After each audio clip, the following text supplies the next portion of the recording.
осигурителните компании. Када малку сега на ниво на целиот бизнис осигурителен, по 2 години според податоците од групацијата, организацијата на осигурителни компании, по 2 години овој бизнис излезе од криза, генерирајќи некоја добивка лани од близу 4 милиони евра, поправите ме ако грешам, 3,7 милиони евра. Да, 228 милиони денари. Така, на ниво на целиот бизнис, пазар. Може ли да кажеме дека, иако овие показатели еве се некои скромни, дека заврши кризата за овој бизнис? Така, значи јас не би рекла дека заврши кризата за овој бизнис. Мислам дека овој бизнис се уште има многу чекори да изоди, за да се рече дека навистина реално се развива. Точно е дека осигурителниот бизнис, според последните бројки кои што ги добивме од Сдруженијето на осигурувачи при Стопанската комора, покажува позитивни трендови, значи излезено од негативата. Меѓутоа тука би сакала накратко да ви објаснам зошто постоеше таа негатива од пред 2 години.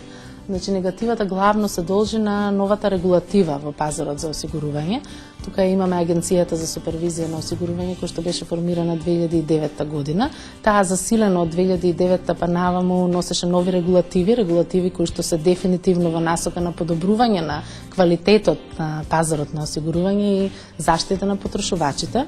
Но таа регулатива донесе и до намалување на профитите на осигурителните компании, затоа што моравме да направиме исправка на вредност во нашите биланси, односно да одвоиме поголем износ на средства како резервации за ненаплатените побарувања, а исто така и техничките резерви, односно средствата кои што осигурителните компании ги чуваат за да ги исполнат ивните обврски од осигурувањето, се зголемија. Односно агенцијата пропиша некои стандарди кои што сите компании почнаа да ги почитуваат 2011-2012 година. И тоа се одрази врз профитабилноста на бизнисот. Да, тоа се одрази врз билансите на сите осигурителни компании и мислам дека 2011-2012 целата осигурителна фела го абсорбираше тој шок и токму затоа 2013 веќе почнува нормално да работи.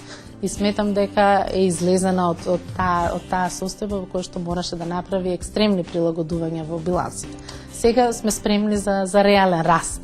Јасно, значи овие повисоки резервации што се одвоени, позасилена контрола, тоа значи дека можат и граѓаните значи да имат и поголема доверба во целиот бизнис, поголема гаранција дека полисата ќе биде обештетена. Дефинитивно, значи сите напори што Агенцијата за супервизија ги прави се во насока на зајакнување на целата осигурителна индустрија, од аспект на капиталот кој што го има осигурителната индустрија, стандардите кои што ги почитува во делот на исплата на оштетните побарувања и секако средствата со кои што располага, средствата кои што евентуално би се искористеле за покривање на идни штетни настани.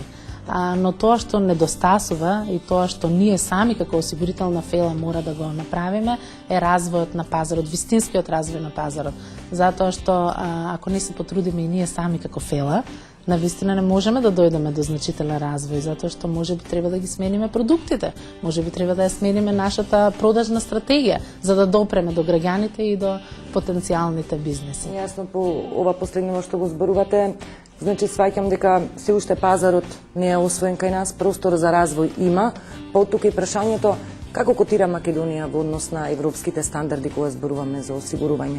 Каде е Македонија? Македонија котира доста ниско во однос на соседните земји, во однос на земјите од ексју просторите. Само за илустрација би земала Словенија, затоа што по обем речиси исто толку голема има речиси изброј на жители. Како развојни показатели за пазарот на осигурување е густината на осигурување и пенетрацијата на осигурување. Кога зборам густината на осигурување, тоа во превод значи колку премија по глава на жител во Република Македонија се троши. Значи колку просечно еден нормален македонски граѓанин троши за осигурување. Тоа во Македонија изнесува 3000 денари или цирка 50 евра. Само за илустрација во Словенија тој износ е 1000 евра. А да не зборувам за западноевропските држави, каде што е 3 или 4 повисок тој износ. На годишно ниво. Тоа е на годишно ниво. Друг индикатор кој што покажува колкав е степенот на развој на македонската осигурителна индустрија е процентот на учество на осигурителниот бизнис во бруто домашниот производ. Македонскиот осигурителен бизнис учествува во БДП со само 1,5 до 2%. Никогаш не е надминал таа граница од 2%. Имаме уште многу простор за развој. Тие се два индикатора И последниот, кој што не е помалку битен, е структурата на полисираната премија во Македонија. Ако ја погледнеме структурата на полисираната премија во Македонија, сваќаме дека главно се осигуруваат моторни возила.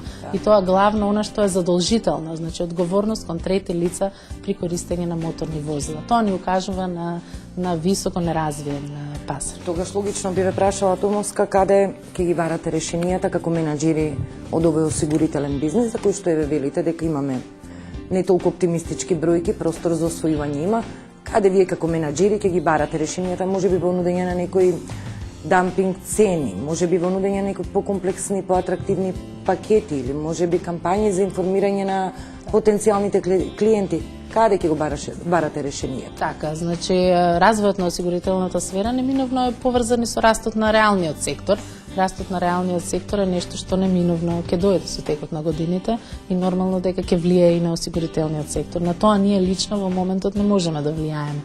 Тоа на кое што може да влијаеме и на кое што може и мораме да посветиме внимание е дизајнот на продуктите.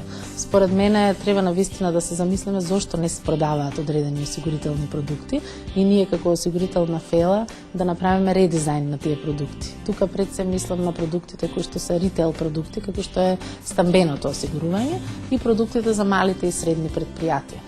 Можеби вордингот кој што го користиме е премногу стручен, можеби ризиците кои што се покриени се несоодветни за сегашното живење.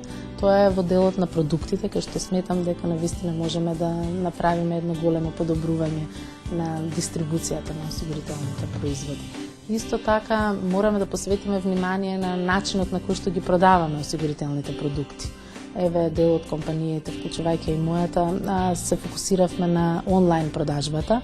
Значи, днешниве граѓани навистина живеат еден динамичен живот и можеби немаат ни време да се заинтересираат за осигурителните продукти и навистина да излезат на лице место, на продажно место за да купат осигурителна полиса.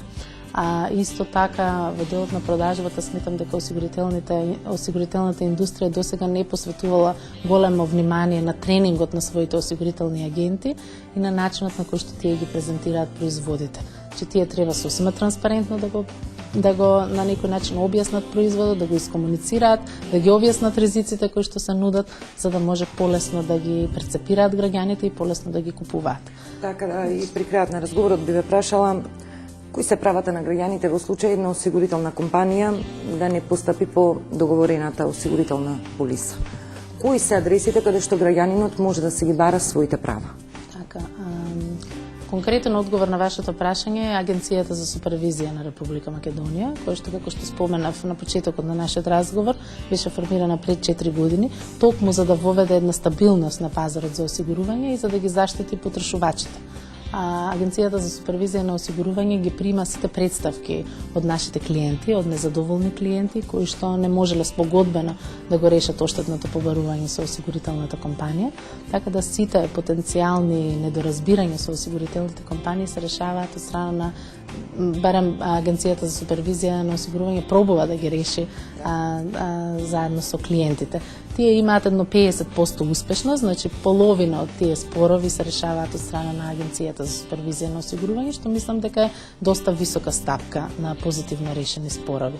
Инаку од аспект на капиталот што го посетуваат компаниите, навистина не смее да постои ни доза на сомневање дека било кое оштетно побарување доколку се оствари, може да се исплати. Секако дека може да се исплати, затоа постои регулатива, постојат закони, постои реосигурување и секако Агенцијата за супервизија, кој што тоа го надгледува. Последно моје прашање на крајот од разговорот, ги спомнавте граѓаните, ги спомнавте компаниите како ваши клиенти, каде е државата во оваа приказна, значи сведоци сме на нови градби, на нови многу објекти, но сведоци сме и на случајот Македонска пошта, кој што токму ја отвори дилемата колку на време треба објектите имотот да биде осигуран во вакви случаи.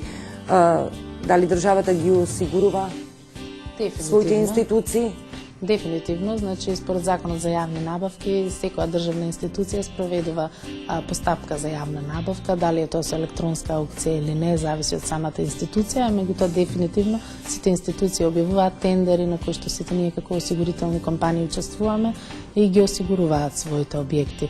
Сега нормално дека зависи од менаџментот на соодветната институција, дали тоа е направено навремено и дали е соодветно осигурителното покритие, затоа што не е само да имате осигурително покритие, туку туку да биде соодветно за имотот кој што го поседувате и да биде навремено спроведена поставката за да нема гап период во кој што институцијата не е осигурена. Некако што имавме Па случаи. да, имавме такви случаеви и понатаму ќе ги имаме затоа што сепак постапките не се автоматизирани, се уште постојат тука одредени дискрепанци во тајмингот во кој што се организираат јавните набавки.